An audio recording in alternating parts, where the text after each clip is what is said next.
یہ ایک ایسے شخص کی کہانی ہے جو ظاہر میں عام تھا مگر اس کا دل اللہ کی نور سے روشن تھا۔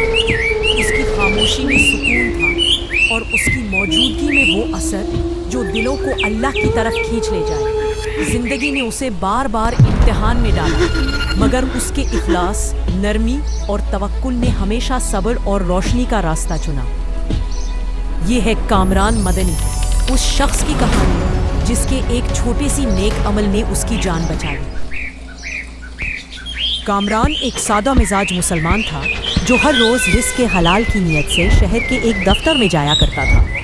دنیاوی مشقت نے اس کے چہرے پر سنجیدگی تو ڈال دی تھی مگر اس کے دل میں نرمی، خلوص اور اللہ کے بندوں سے ہمدردی بدستور موجود تھی۔ وہ کم گو، باحیا اور باعمل مسلمان تھا جو زیادہ بولنے کے بجائے عمل پر یقین رکھتا تھا۔ ایک دن دفتر جاتے ہوئے اس کی نظر سڑک کنارے بیٹھی ایک ضعیف خاتون پر پڑی جو تھوڑے سے پھل بیچ رہی تھی۔ لوگ بے نیازی سے گزر گئے مگر کامران نے دل میں کہا، یہ وقت کسی کا امتحان بھی ہو سکتا ہے اور میرا صدقہ بھی۔ وہ رکا، چند پھل لیے اور بغیر پوچھے دگنے پیسے دے دیے۔ خاتون کی آنکھوں میں شکر گزاری کے آنسو آ گئے۔ لرزتے ہونٹوں سے کہنے لگی، بیٹا اللہ تمہیں دین و دنیا کی بھلائیاں عطا فرمائے اور کبھی محتاج نہ کرے۔ تھوڑی ہی دور آگے بڑھتے ہوئے کامران نے ایک بچہ دیکھا جو زمین پر گر کر رو رہا تھا۔ آس پاس سے لوگ گزر رہے تھے مگر کسی نے پرواہ نہ کی۔ کامران فوراً لپکا، بچے کو سہارا دیا، اس کے کپڑوں سے مٹی جھاڑی اور نرمی سے اسے تھپ تھپایا۔ پھر والدین کو تلاش کر کے اسے ان کے حوالے کیا۔ دل میں اللہ کا شکر ادا کیا کہ ایک نیکی کا موقع میسر آیا۔ اسی شام دفتر میں کام کے دوران اچانک اسے چکر آیا اور وہ زمین پر گر گیا۔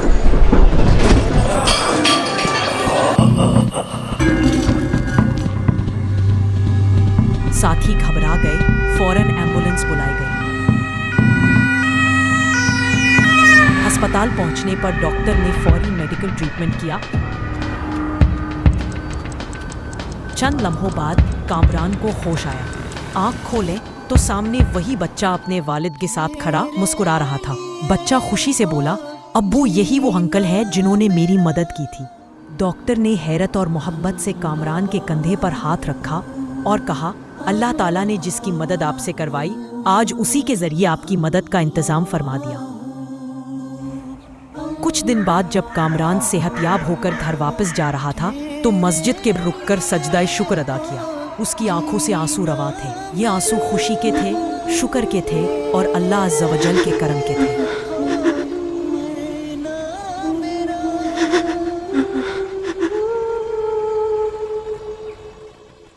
اس فرضی کہانی سے یہ سبق ملتا ہے کہ جو شخص اللہ کے بندوں پر رحم کرتا ہے، اللہ عز و جل اس پر اپنی خاص رحمت فرماتا ہے۔ نیکی کبھی ضائع نہیں جاتی اور اللہ عز و جل ہر اخلاص بھرے عمل کا بہترین بدلہ عطا فرماتا ہے۔ یا رب کریم، ہمیں اپنی رضا کے لیے اخلاص کے ساتھ نیک عمل کرنے کی توفیق عطا فرما اور انہیں اپنی بارگاہ میں قبول فرما۔ آمین یا رب العالمین۔ نیکیوں کی توفیق اللہ کے فضل اور دینی ماحول سے ہی ملتی ہے۔ دعوت اسلامی کا مدنی ماحول ہمیں نیکیوں کی طرف بلاتا ہے۔ آج ہی وابستہ ہو جائیں، ہو سکتا ہے آپ کی بھی رحمت لوٹ آئے۔ آپ کو کامران مدنی کا سلام اور مزید ایسی اصلاحی اور دل کو چھو لینے والی کہانیوں کے لیے میرے YouTube چینل سے جڑیں، سبسکرائب کریں اور شیئر ضرور کریں۔